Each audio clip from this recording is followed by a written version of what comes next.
Welcome to my YouTube channel Madni Talimat. Please subscribe and press the bell icon for more videos. نماز کے سجدے میں دعا کرنے کا صحیح طریقہ کیا ہے؟ کہ کیا صرف ہم نے نفل نمازوں کے سجدوں میں دعا مانگنی ہے یا پھر فرض نمازوں کے سجدوں میں بھی دعا مانگ سکتے ہیں؟ اور پھر جو ہے دعا کس وقت مانگنی ہے؟ پہلے سجدے والی تسبیح پڑھنی ہے یا سجدے والی تسبیح سے پہلے دعا مانگنی ہے یا پھر سجدے والی تسبیح پہلے پڑھ کے پھر اس کے بعد دعا مانگنی ہے؟ کون سا اس کا صحیح وقت ہے؟ اور کیا اپنی زبان میں دعا مانگ سکتے ہیں؟ اردو میں، ہندی میں، پنجابی میں، پشتو میں، اردو میں، انگلش میں، جو بھی آپ کی مادری زبان ہے، کیا اس زبان میں بھی دعا مانگ سکتے ہیں یا پھر صرف عربی میں ہی نماز کے سجدوں میں دعا مانگنی ہے؟ اور وہ دعائیں جو نبی کریم علیہ السلام مانگا کرتے تھے سجدوں میں، جو سنت سے ثابت ہیں، وہ دعائیں کون سی ہیں وہ بھی آپ کو بتاتا ہوں۔ بسم اللہ الرحمن الرحیم۔ السلام علیکم ورحمۃ اللہ۔ معزز سامعین کرام، نماز کے سجدے میں دعا کرنے کا صحیح طریقہ کیا ہے؟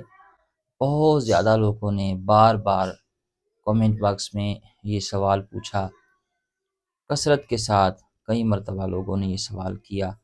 میں نے سوچا کیوں نہ اس پر ایک ایسی ویڈیو بنائی جائے جس میں نماز کے سجدوں میں دعائیں مانگنے کا صحیح طریقہ بتایا جائے، اور جو اس حوالے سے سوالات پوچھے جاتے ہیں کہ پہلے سجدے والی تسبیح پڑھنی ہے یا پہلے دعا مانگنی ہے، اور پھر کیا صرف فرض نمازوں کے سجدوں میں دعا مانگ سکتے ہیں یا نفل نمازوں کے سجدوں میں بھی دعا مانگ سکتے ہیں، سنت نمازوں کی وہ سجدوں میں بھی دعا مانگ سکتے ہیں، جس طرح ہم دیگر نفلی نمازیں پڑھتے ہیں، اشراق کی نماز ہو گئی، چاشت کی نماز ہو گئی، اوابین کے نوافل ہو گئے، پھر تہجد کی نماز ہو گئی، تو ان نفلی نمازوں کے سجدوں میں بھی ہم دعا مانگ سکتے ہیں یا نہیں؟ اور بہت سارے لوگ یہ سوال کرتے ہیں کہ ہمیں یہ بھی بتایا جائے کہ ہم نے سنا ہے کہ صرف نفل اور سنت نماز کے سجدوں میں دعا مانگ سکتے ہیں، فرض نماز کے سجدوں میں دعا نہیں مانگ سکتے، تو یہ سوال ٹھیک ہے یا نہیں؟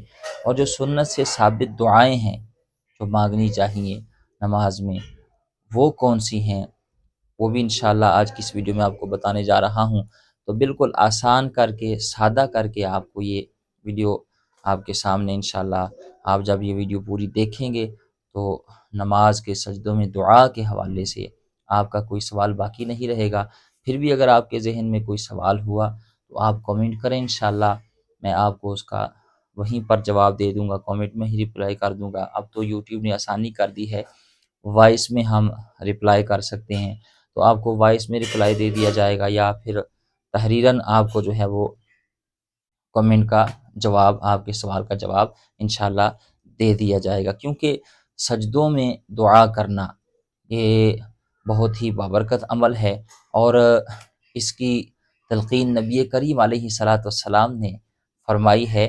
پیارے آقا مدینے والے مصطفیٰ صلی اللہ تعالی علیہ وآلہ وسلم کا فرمان عالی شان ہے، حضور نبی کریم علیہ السلام نے ارشاد فرمایا کہ بندہ سجدے کی حالت میں رب کریم کے بہت زیادہ قریب ہوتا ہے، اس لیے تم سجدے میں بکثرت دعا کیا کرو۔ یعنی جب بندہ اللہ کی بارگاہ میں سجدہ ریز ہوتا ہے، اس کی بارگاہ میں اپنی پیشانی کو، تن من دھن کو اللہ کی بارگاہ میں جھکا دیتا ہے، سجدہ ریز ہو جاتا ہے، تو اس وقت وہ اللہ کے بہت زیادہ قریب ہوتا ہے۔ تو وہ ایک بہترین وقت ہوتا ہے، بہترین موقع ہوتا ہے کہ اللہ کی بارگاہ میں پھر دعا بھی کی جائے۔ آقا کریم صلی اللہ تعالی علیہ وآلہ وسلم نے فرمایا کہ اس وقت جو ہے کثرت کے ساتھ دعا کیا کرو، کثرت کے ساتھ دعا مانگا کرو، کیونکہ وہ قرب الہی کا وہ وقت ہوتا ہے، آپ اللہ کے قرب میں ہوتے ہیں، اللہ کے بہت زیادہ قریب ہوتے ہیں، تو اس وقت دعا کرنا یہ بہت ہی بہترین عمل ہے، اور اللہ کی بارگاہ میں یہ بہت پسندیدہ عمل ہے، کیونکہ نبی کریم علیہ السلام نے اس کی تلقین فرمائی ہے۔ اور ایک حدیث پاک جو صحیح مسلم میں موجود ہے، نبی مکرم شفیع معظم رحمت عالم صلی اللہ تعالی علیہ وآلہ وسلم نے ارشاد فرمایا کہ کثرت کے ساتھ سجدے کیا کرو، کیونکہ تم جب بھی اللہ پاک کے لیے سجدہ کرو گے، اللہ رب العزت تمہارا ایک درجہ بلند فرمائے گا اور ایک خطا مٹا دے گا، معاف فرما دے گا۔ اور ایک اور حدیث پاک جو صحیح مسلم شریف میں موجود ہے، نبی کریم علیہ السلام کے فرامین میں سے ہے، فرمایا سجدے میں کوشش کر کے، یہ آپ اس بات کو سمجھیں۔ فرمایا سجدے میں کوشش کر کے دعا کیا کرو، کیونکہ یہ اس لائق ہے کہ تمہاری دعا قبول کر لی جائے۔ یعنی یہ اتنا بابرکت اور پسندیدہ عمل ہے کہ سجدے میں تم دعا کرو گے تو یہ اللہ تعالیٰ قبول فرمائے گا۔ تو کوشش کر کے، نبی کریم علیہ الصلوۃ والسلام نے فرمایا کہ کوشش کر کے دعا کیا کرو، کیونکہ یہ اس لائق ہے کہ تمہاری دعا قبول کر لی جائے۔ تو پھر سجدوں میں دعا کرنا، کیونکہ اس وقت بندہ اللہ کے قریب ہوتا ہے، تو یہ ایک بہترین عمل ہے۔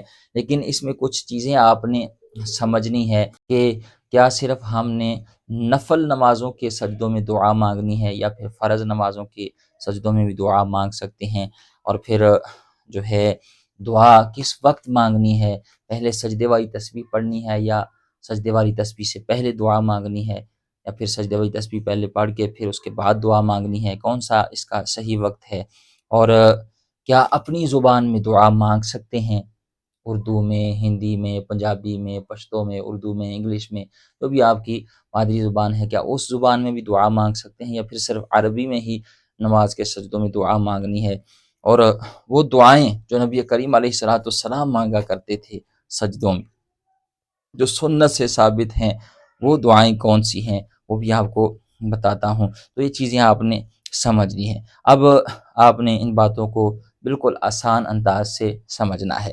صرف یاد رکھیں اس حوالے سے جو پہلا سوال ہے کہ فرض نماز کے سجدوں میں دعا مانگ سکتے ہیں یا نہیں، تو اس حوالے سے یاد رکھیں جو فرض نمازیں ہم پڑھتے ہیں، جیسے فجر کے 2 فرض ہیں، ظہر کے 4 فرض ہیں، عصر کے 4 فرض ہیں، مغرب کے 3 فرض ہیں، اور عشاء کے 4 فرض ہیں۔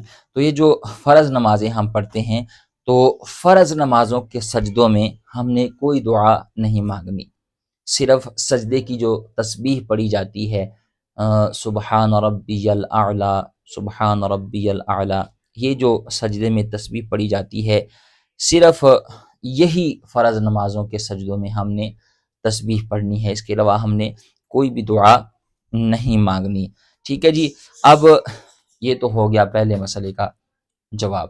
دوسرا یہ کہ جو نفلی نمازیں ہیں، جیسے اشراق کی نماز ہے، چاشت کی نماز ہے، اوابین کے نوافل ہیں، تہجد کے نوافل ہیں، اس کے علاوہ جو سنت نمازیں ہیں، ٹھیک ہے نا، ان میں ہم کیا دعا مانگ سکتے ہیں؟ تو یاد رکھیں ان نمازوں میں جو عربی دعائیں ہیں، جو سنت سے ثابت ہیں، یا قرآن پاک میں جو دعا کے الفاظ ہیں، دعا کے جملے ہیں، وہ ہم ان نمازوں کے سجدوں میں مانگ سکتے ہیں۔ ٹھیک ہے جی۔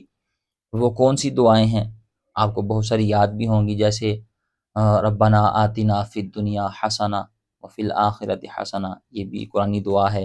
اسی طرح حدیث پاک سے ثابت ہے کہ نبی کریم علیہ الصلوۃ والسلام، حضرت عائشہ صدیقہ رضی اللہ تعالیٰ عنہ فرماتی ہیں کہ حضور علیہ الصلوۃ والسلام رکوع اور سجدے میں اکثر یہ دعا پڑھا کرتے تھے، سبحانک اللہم ربنا وبحمدک اللہم اغفر لی۔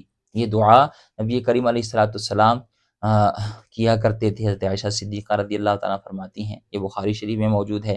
اسی طرح یہ دعا بھی ثابت ہے، سبوح قدوس ربنا ورب الملائکۃ والروح، یہ دعا سجدوں میں ہم مانگ سکتے ہیں۔ اسی طرح اللہم اجرنی من النار، یا جو قرآنی دعائیں ہیں، جو الفاظ قرآن پاک میں دعا کے لیے آئے ہیں، جس طرح ربنا ظلمنا انفسنا وَإِن لَّمْ تَغْفِرْ لَنَا وَتَرْحَمْنَا لَنَكُونَنَّ مِنَ الْخَاسِرِينَ، یہ دعا مانگنے۔ اس طرح ربنا افرغ علینا صبرا وثبت اقدامنا وانصرنا علی القوم الکافرین، یا ربنا لا تؤاخذنا ان نسینا او اخطانا، یہ دعائیں ہیں، قرآنی جو دعائیں ہیں، یہ بھی آپ مانگ سکتے ہیں۔ اور جو سنت سے ثابت دعائیں ہیں، وہ بھی ہم، جو عربی میں ہیں، وہ بھی ہم ان نمازوں کے سجدے میں، یعنی اشراق کی نماز، چاشت کی نماز، اوابین کی نماز، تہجد کی نماز، یا جو سنت نمازیں ہیں، ان نمازوں کے سجدوں میں ہم مانگ سکتے ہیں۔ ٹھیک ہے جی۔ اب آئیے کہ یہ دعائیں کس وقت مانگنی ہے، اور کیا ہم اپنی زبان میں دعا مانگ سکتے ہیں نماز کے سجدوں میں؟ تو یاد رکھیں، پہلے تو یہ سمجھ لیں کہ یہ دعائیں ہم نے کس وقت مانگنی ہے۔ یاد رکھیں جب ہم سجدے میں جائیں تو افضل اور اعلیٰ یہی ہے کہ ہم نے پہلے جو سجدے والی تسبیح ہے وہ پڑھنی ہے، یعنی سجدے میں جو ہم تسبیح پڑھتے ہیں، سبحان ربی الاعلی، یہ 3 مرتبہ، 5 مرتبہ، 7 مرتبہ، اس سے زائد بھی پڑھ سکتے ہیں، لیکن کم از کم 3 مرتبہ پڑھ کے اس کے بعد آپ یہ دعائیں مانگ سکتے ہیں، جتنی چاہیں مانگیں، صرف نفلی نمازوں میں، ٹھیک ہے جی۔ جو بھی آپ کو دعائیں یاد ہیں وہ آپ پھر پہلے سجدے وہی تسبیح، اس کے بعد یہ دعائیں آپ کر سکتے ہیں، ٹھیک ہے جی۔ یعنی فرض نمازوں کے علاوہ آپ جو بھی نفلی نمازیں ادا کر رہے ہیں ان کے سجدوں میں آپ یہ دعائیں جو سنت سے ثابت ہیں اور جو قرآنی دعائیں ہیں، یہ آپ جتنی بھی آپ کو یاد ہیں آپ یہ دعائیں مانگ سکتے ہیں، ٹھیک ہے جی۔ اب آئیے یہ سوال کہ اپنی زبان میں دعا، یعنی کسی کی زبان پشتو ہے یا اردو ہے یا پنجابی ہے یا انگلش ہے یا ہندی ہے، تو کیا وہ اپنی زبان میں نماز کے سجدوں میں دعا مانگ سکتا ہے؟ تو یاد رکھیں، آپ اپنی زبان میں یعنی اردو، پشتو، ہندی میں، انگلش میں یہ دعائیں نہیں مانگ سکتے نماز کے سجدوں میں، ٹھیک ہے جی۔ آپ نہیں مانگ سکتے، آپ وہی دعائیں مانگیں جو عربی میں ہوں اور جو سنت سے ثابت ہوں، جو قرآن سے ثابت ہوں۔ اللہ تعالی ہمیں سمجھنے کی، عمل کرنے کی توفیق عطا فرمائے۔